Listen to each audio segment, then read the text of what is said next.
വണ്ടിയില്ല അവിടെ.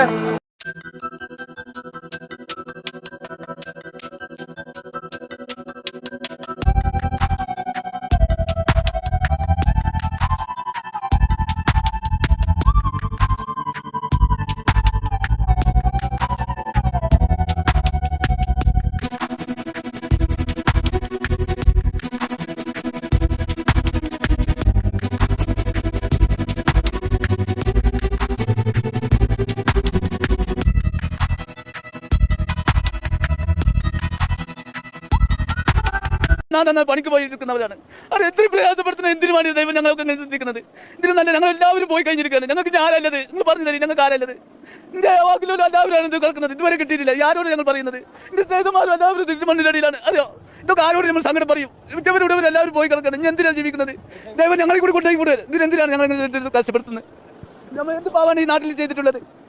പടച്ചോനെ, നിന്റെ മഴ ഞങ്ങൾക്കൊരു അനുഗ്രഹമാണ്. എന്നാൽ ആ ഒരു മഴ കാരണം ഞങ്ങൾക്കിനി ബുദ്ധിമുട്ടൊന്നും വരുത്തല്ലേ നാഥ. സമാധാനത്തോടെയും സന്തോഷത്തോടെയും കഴിഞ്ഞിരുന്ന ഒരു നാടൊന്നാകെ ഇന്ന് ഒലിച്ചു പോയിരിക്കുകയാണ്. കേട്ടിട്ട് തന്നെ താങ്ങാൻ പറ്റുന്നില്ല. പടച്ചവനെ, ആ അപകടത്തിൽപ്പെട്ട കുടുംബങ്ങൾക്ക് നീ ക്ഷമ നൽകണേ.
മലപ്പുറം പോത്തുകലിൽ നിന്നുള്ള ചില വിവരങ്ങൾ കൂടി വരുന്നുണ്ട്. അവിടെ നിന്ന് ഒരു കുട്ടിയുടെ മൃതദേഹം കണ്ടെത്തി എന്നുള്ള വിവരങ്ങളാണ് വരുന്നത്. നിലമ്പൂർ പോത്തുകൽ എന്ന് പറയുന്നത് അവിടുത്തെ പുഴ എന്ന് പറയുന്നത് വയനാട്ടിൽ നിന്ന് കൂടെ ഒഴുകുന്ന പുഴയാണ്. വയനാട്ടിൽ ഉരുൾപൊട്ടലോ അതുപോലെ മലവെള്ളപ്പാച്ചിലൊക്കെ ഉണ്ടായാൽ അല്ലെങ്കിൽ വയനാട് കനത്ത മഴ ഉണ്ടായാൽ ഈ പുഴയിൽ വെള്ളം കയറുന്നത് പതിവാണ്. ഈ ഒരു സാഹചര്യത്തിലാണ് ഇവിടെ വലിയ തോതിൽ വെള്ളവും അതുപോലെ തന്നെ മരങ്ങളും ഒക്കെ ഒഴുകിയെത്തിയിരുന്നു. അതിനിടയിലാണ് കുഞ്ഞിന്റെ മൃതദേഹം, ഏറ്റവും സങ്കടകരമായ ഒരു വാർത്തയാണ് ഒരു കുഞ്ഞിന്റെ മൃതദേഹം കണ്ടെത്തിയത്. ഏതാണ്ട് 3 വയസ്സ് പ്രായമുള്ള ഒരു കുഞ്ഞിന്റെ മൃതദേഹമാണ് മരങ്ങൾക്കിടയിൽ കുടുങ്ങിയ നിലയിൽ ഒഴുകിയെത്തിയത്. ഇവിടുത്തെ നാട്ടുകാരാണ് ഇങ്ങനെ പുഴയിൽ മൃതദേഹം കണ്ടത്. വലിയ സങ്കടകരമായ ഒരു സാഹചര്യം തന്നെയാണ്. ഇപ്പോൾ ആളുകൾ ആ മൃതദേഹം കരക്കടിപ്പിച്ചിട്ടുണ്ട്. ചെറിയൊരു കുഞ്ഞിന്റെ മൃതദേഹമാണ്. മഴ എന്നുള്ളത് അള്ളാഹുവിന്റെ കാരുണ്യമാണ്. ചിലപ്പോൾ ചില സന്ദർഭങ്ങളിൽ അത് പ്രയാസമായി തീർന്നേക്കാം. അപ്പോൾ നാം റഹ്മാനായ റബ്ബിനോട് പ്രാർത്ഥിക്കണം, അള്ളാഹുവേ, ഈ മഴയുടെ പ്രയാസങ്ങളിൽ നിന്ന് നീ ഞങ്ങളെ രക്ഷപ്പെടുത്തണമേ, ഇതിന്റെ ഖൈറാത്തുകൾ നീ ഞങ്ങൾക്ക് നൽകുകയും ചെയ്യണമേ. എന്നാൽ ഒരിക്കലും അതിനോട് ദേഷ്യം പിടിക്കുന്ന, കോപമുണ്ടാകുന്ന, വെറുപ്പുണ്ടാകുന്ന ഒരവസ്ഥ ഉണ്ടാകരുത്. റസൂലുള്ളാഹി സ്വല്ലല്ലാഹു അലൈഹി വസല്ലം പറയുന്നത്, മൻ റദിയ ഫലഹു റിളാ വമൻ സഖിത ഫലഹു സഖ്ത്. അള്ളാഹുവിന്റെ ഖദറിൽ തൃപ്തിപ്പെടുന്നവരാരോ അവർക്ക് അള്ളാഹുവിന്റെ പ്രീതി ലഭിക്കുന്നതാണ്. ആർക്കാണോ അതിനോട് പ്രയാസം തോന്നുന്നത്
വയനാട് ചുരം അല്ല, താമരശ്ശേരി ചുരം. വയനാട് കോഴിക്കോട് ജില്ലകളെ ബന്ധിപ്പിക്കുന്ന ഈ ചുരം അടിവാരത്തിൽ നിന്ന് ആരംഭിച്ച് ലക്കിടിയിൽ അവസാനിക്കുന്നു. ഒരുപാട് സഞ്ചാരികൾക്ക് നയനാനന്ദം പകർന്ന ചുരത്തിൽ നിന്നുള്ള താഴ്വാരങ്ങളുടെയും സമതലങ്ങളുടെയും കാഴ്ച. 9ാമത്തെ ഹെയർപിന്നിന് ശേഷമുള്ള ലക്കിടി വ്യൂ പോയിന്റ് തുടങ്ങി യാത്രക്കാരെ ആസ്വദിപ്പിക്കുന്ന കാഴ്ചകളേറെയാണ്. ചുരത്തിലൂടെയുള്ള ഡ്രൈവ് മനസ്സിന് തണുപ്പിക്കുന്ന അനുഭവമാണ്.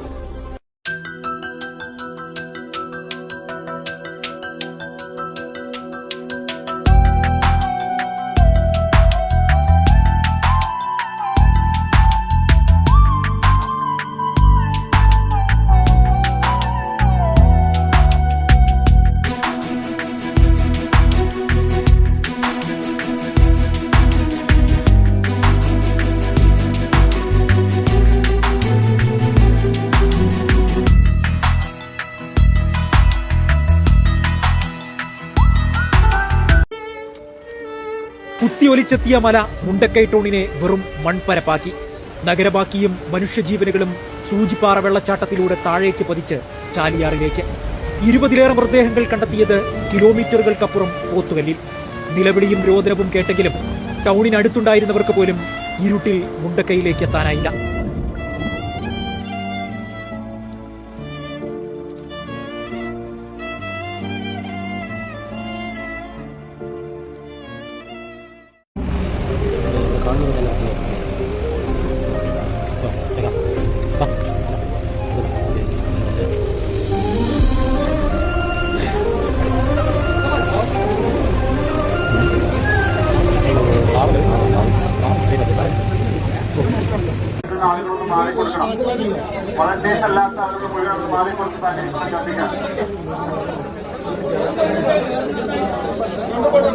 വയനാട് മുണ്ടക്കൈ എന്ന് പറയുന്ന സ്ഥലത്തുള്ള ഉരുൾപൊട്ടലിൻ്റെ ഒരു ഭീകരമായ കാഴ്ചയാണിത്. ഒരുപാട് കുടുംബങ്ങൾ അവിടെ ഒറ്റപ്പെട്ട് കിടക്കുകയാണ്. മാക്സിമം അനാവശ്യ യാത്രകൾ ഒഴിവാക്കുക.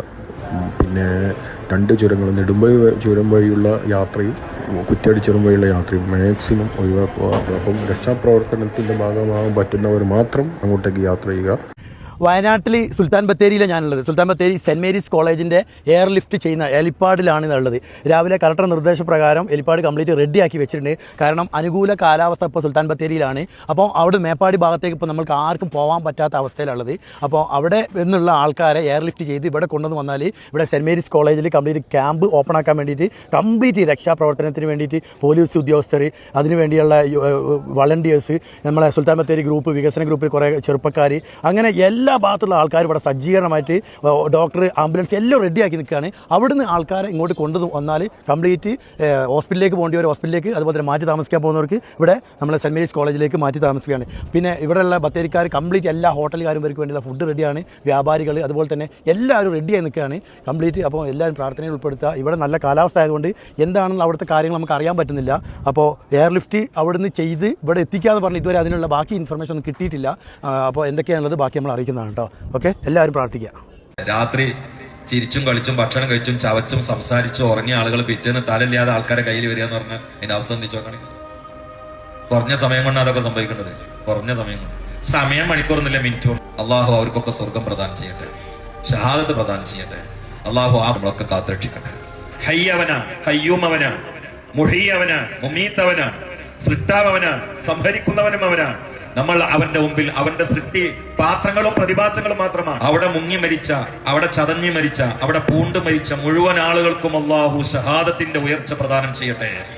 മറ്റ് മതസ്ഥരായ സഹോദരന്മാരിൽ നിന്ന് ഇപ്പോഴും നെഞ്ചത്തടിച്ച് ആർപ്പും വിളിയും കൂട്ടുന്ന മുഴുവൻ സഹോദര സഹോദരിമാർക്കും അള്ളാഹു മനഃശാന്തിയും ശക്തിയും അവർക്ക് മനസ്സിന് കെട്ടുറപ്പും അള്ളാഹു പ്രദാനം ചെയ്യട്ടെ.